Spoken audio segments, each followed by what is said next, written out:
Hola amigos, swinging easy is harder. Thanks for picking the title for me.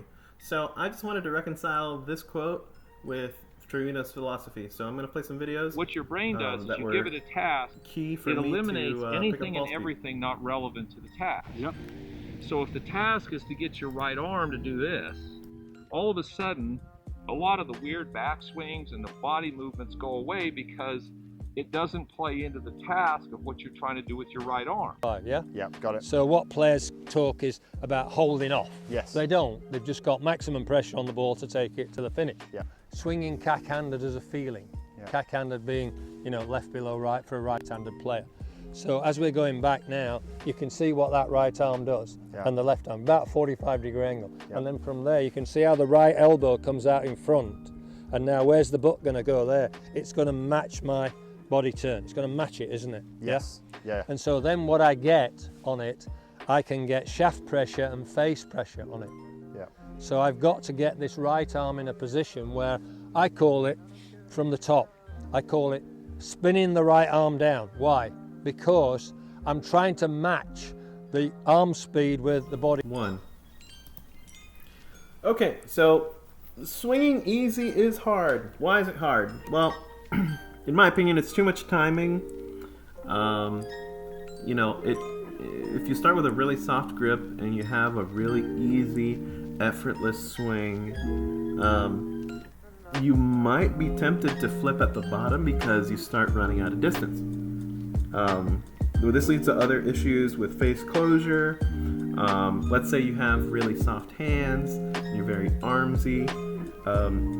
Then you'll have to stall your body out. You might have to really extend. You might end up with softer hips and soft shoulders. Maybe those knees will start kind of sliding a little bit.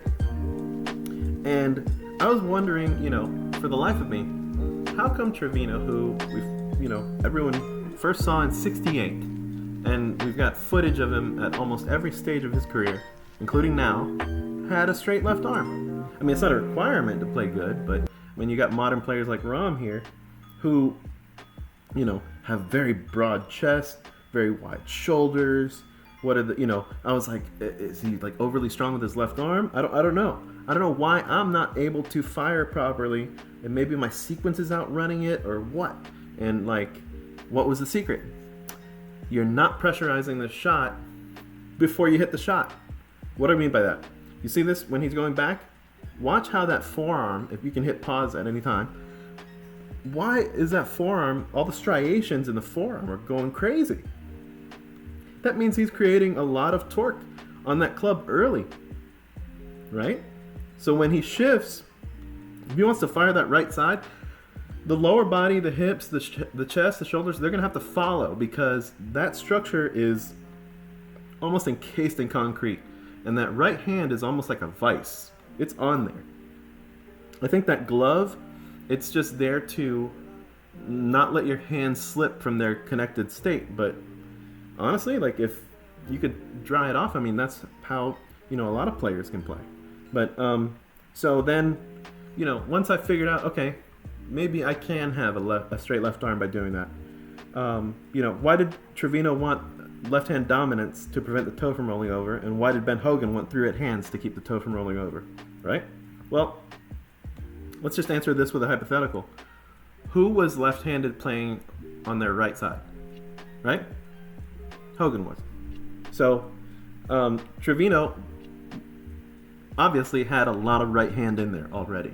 So he needed to back off of that and pull back on some of that.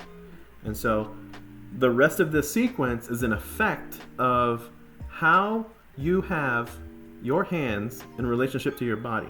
You talked about this really nicely in a recent clinic where are you bent too much? Are you rotating it hard enough? Are you up on your toes? Are you not up on your toes? And he was saying that none of that mattered. And he's right. It's all in your hands. And so, one of the most damaging things I think is trying to swing easy and holding it like a bird. And I don't buy into that.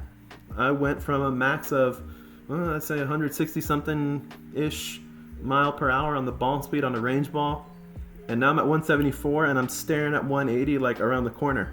And this is all because I threw out one of the 100-year-old tenets of golf. Grip it like a bird. And there's a lot of tenets out there that hold true. But, for far too long, I had a flippy, floppy golf club in my hands that looked like I was pretty effortless. Like I had a wraparound finish and the ball would go somewhere in the, average. Like I was averaging like 265 off the tee with this action. And then I would mess around and get on the monitors and just grip it and not worry about positions. And then when I found this, and it basically made me realize that I was not applying the proper amount of pressure to a shaft all the way through, from hip high to hip high, all the way around. You're going to have to find out where that point is for you. But the point is, I was starting to achieve those positions with way more speed and way more speed into the club head. So that's it for now. Cheers, amigos. We'll talk to you soon. Love you. Bye.